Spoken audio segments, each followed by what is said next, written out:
Okay, the logical argument for explaining suffering and evil in a world created by an all-powerful, all-living God is fairly easy to explain, right? We just went through that.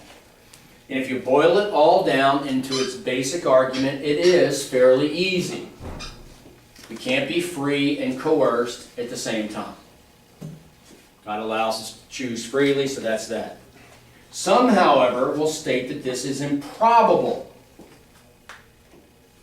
that it doesn't seem likely. It doesn't seem likely. Okay, you're going, well, so what? Well, again, we're trying to get people, it's like we've gotten people to accept the fact that, okay, well, maybe there's a God. How do we take them a little further down the pathway? That's what we're trying to do here. So now we've gotten them off of this being impossible. So now they're going, well, I still don't know that I buy it. Okay? With no further context being given, a Christian could agree with this statement. The statement being, if the question is merely stated that it's improbable for evil to exist in this world created by an all-powerful, all-loving God, that's not really hard to answer in the affirmative either even as a Christian. We should, however, insist that the total scope of the evidence be considered. Okay, this is what happens when someone says something is improbable. It still strikes me occasionally that all that God is, all that God does is improbable. It's fantastic. It's incredible. It really is. I mean, we're going to get to that in a minute. We're going to try to wrap our brains around it and hopefully nobody shorts out. I almost did last night. But, that would not be a hard question to agree or a hard proposition to agree to. But then you ask, okay, improbable with respect to what? Okay, let's say, for example, Kurt is on the 10th hole at Ashley, and it's improbable that he's going to take that par 3 and get a hole-in-one. Okay, it's improbable. Okay, why do we think that's improbable? I don't even know it, but let's say it's because the odds are 1,000 to 1 based on all the other golfers that go out there. That makes it pretty improbable. Maybe it's higher than that, maybe it's, I don't know. It's a lot higher. Yeah, I'm sure. 10,000 to 1. In my case, 1,000,000 to 1.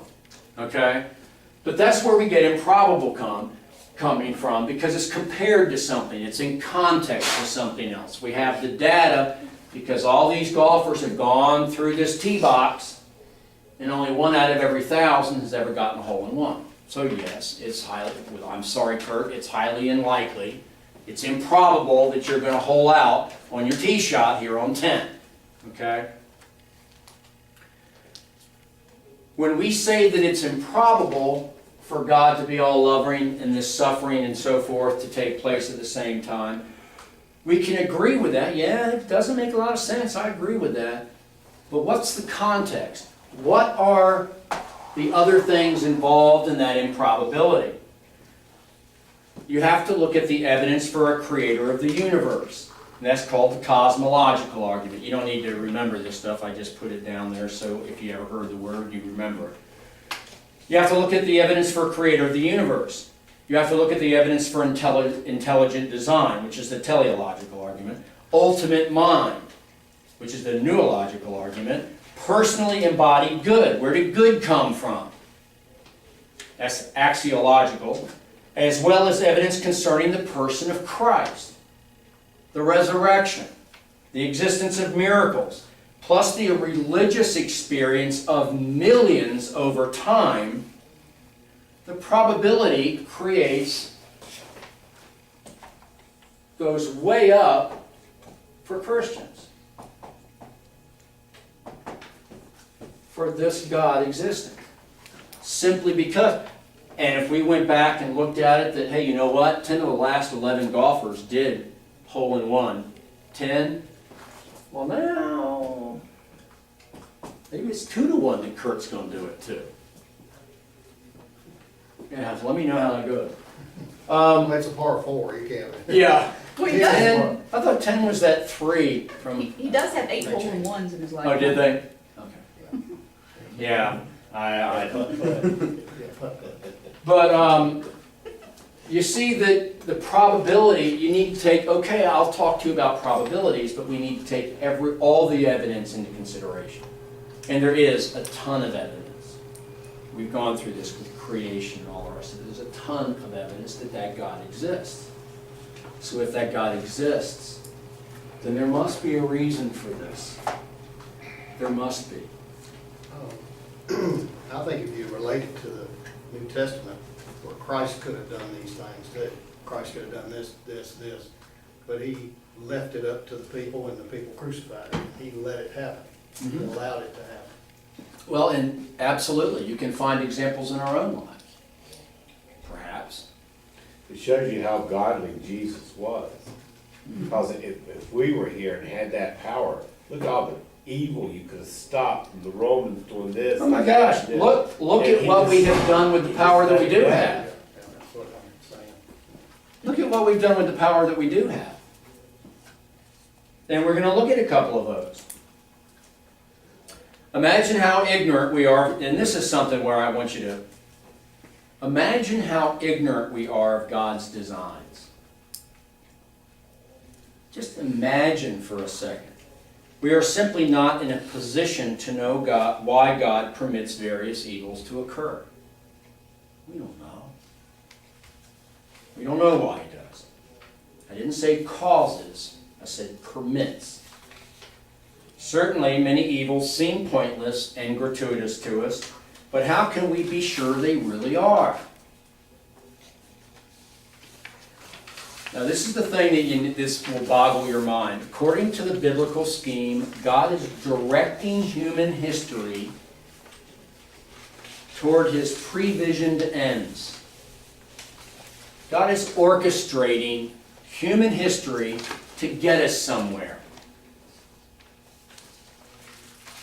Okay? Now, I want you to imagine this. Can you possibly imagine the complexity of planning and directing a world of free creatures toward an end without violating their freedom? Just stop for a second and try to get your mind around an intelligence so massive that he takes the billions of free souls that have inhabited this planet, and in spite of all of our failings, our idiosyncrasies, our mind changes, our mood changes, all of these things in his plan is going along perfectly. We can't even get out of the door on time to get to church. He has had billions of free people doing all these different things that we are prone as human beings to do. And he has still been able to guide it perfectly to where he wants it to end up. Think about that. I mean, think of the innumerable, in our time, well, or just before our time, incalculable contingencies involved in arriving at a single historical event like the Allied victory on D-Day. Think of all that we had to do for planning, logistics. I mean, we don't even have. It took a year and a half to get all of that together. And even then, people still landed at the wrong beach. Paratroopers were dropped in the wrong drop zones. Even then, all these things went wrong. Ultimately, it worked out. But even then, with all that year and a half or more of planning, all those things went wrong. That's how hard it is for us to do anything. And he's had these billions of wayward souls, but he still moved inexorably toward his previsioned goal. So let's look at this for a minute. Let's take the Holocaust. This is a nasty thing to consider. And you're going to get people that will say, when they're going through this, what about the Holocaust? We can't even imagine anything more horrible than this. And I hate to say this, but if you ever need to be convinced of just how truly evil man can be, there's plenty of video, plenty of film available to show you what went on in Buchenwald, in Auschwitz, in Dachau, in Brezhnev. I mentioned a couple of weeks ago, my father was a combat medic from 1938, well, when the war started, he enlisted in 38. From 1942, North Africa, Sicily, Omaha Beach, the Bulge. And at the end, all the medical teams were sent in to the concentration camps as they were liberated to try to save those who were still alive. Not one word ever escaped my father's mouth about what he saw or dealt with in those camps. A few other things he would talk about. He never mentioned it. When I was a kid, I could, if you're out with buddies and you called somebody a Nazi, you could count on the fact that your father would beat you. Even in jest, you didn't call somebody a Nazi. You didn't call somebody. We grew up looking at the picture of Adolf Hitler as Satan personified. And if you ever take the time to look at who he was and what he did, it's as close as you'll ever get to a picture to go in a dictionary for evil. At least what we're, Stalin may have been worse, but we don't have access to all that information. It was ghastly. It was incredible. Millions of people may have lost their faith in God due to this event. And I don't think it would be certainly unfortunate, but I'm not sure that's an irrational human response. Millions of people may have lost their faith. But suppose that the only way God could get the nations of the world to freely establish the modern state of Israel was by allowing an event so ghastly, so unparalleled in history that the world in shame and sympathy took the remarkable step of restoring the Jews to their ancient homeland.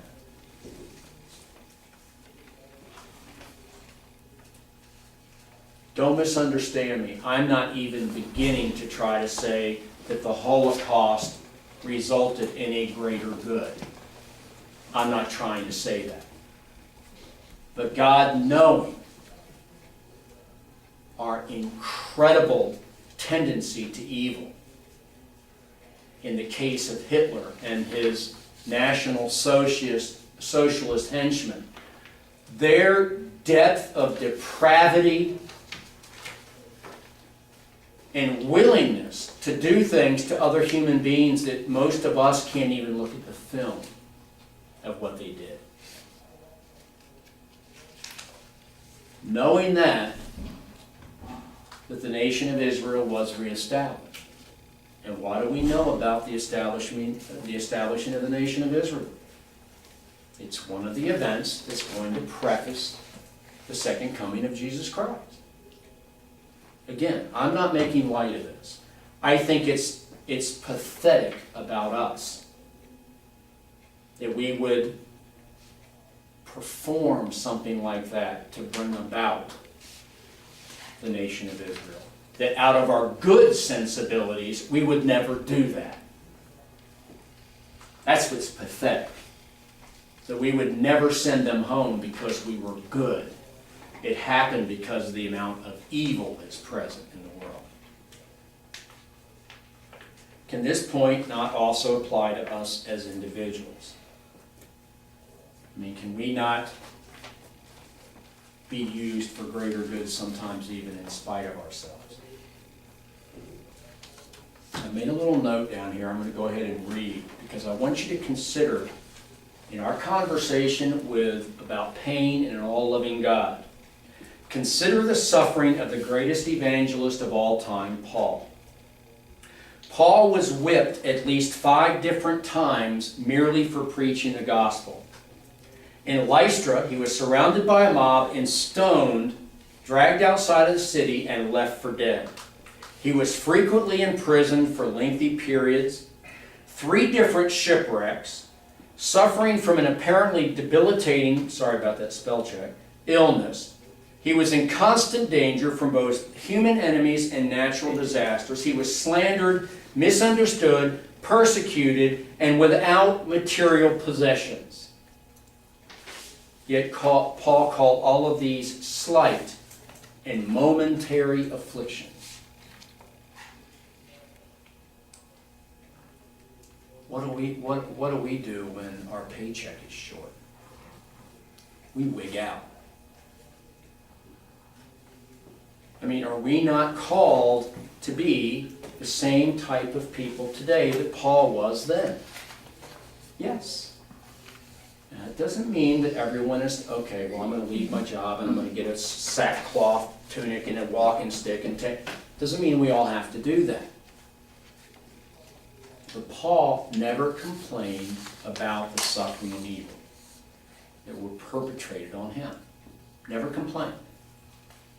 In fact, what did he say? Everything's trash except Christ. Everything is garbage. It's garbage except Christ. And I hate to tell you this, everything we do in this world, everything we do in this world is garbage if it's not done for Christ. We're told that. If we don't see it, we're conveniently overlooking it. Because that's what it says in here. And that's the way we're supposed to view our witness